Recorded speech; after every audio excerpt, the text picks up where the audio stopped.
Ik heb een aantal vragen, onder andere van Noticia Kla, maar ook van mevrouw Albertina en van Rick Hart.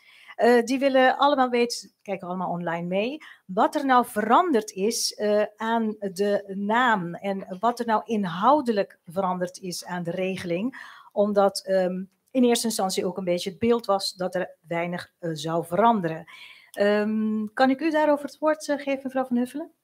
Ja, dus we hebben niets veranderd aan de doelstelling van de wet die we hadden, is omgezet in een onderregeling met dezelfde doelstelling. Namelijk het zorgen dat de economieën van de eilanden sterker worden en dat er ruimte is, financieel ook gezien, om te investeren in bijvoorbeeld onderwijs, armoede, maar ook in andere thema's. We hebben alleen gezegd dat onze werkwijze anders wordt. Dus niet meer via een rijkswet en een orgaan dat toezicht houdt, maar een gemeenschappelijk traject en een gemeenschappelijke organisatie die zorgt voor de ondersteuning en helpt bij de uitvoering en die ook helpt bij de financiering daar waar dat nodig is.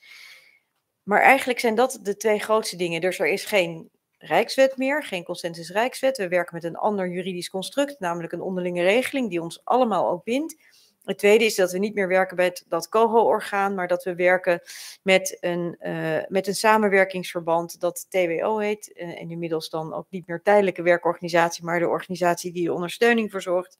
En die helpt bij het uitvoeren van de hervormingen. Inhoudelijk gezien blijft dus ook alles hetzelfde. We werken met diezelfde landspakketten en ook de uitgangspunten die daarin zijn opgenomen.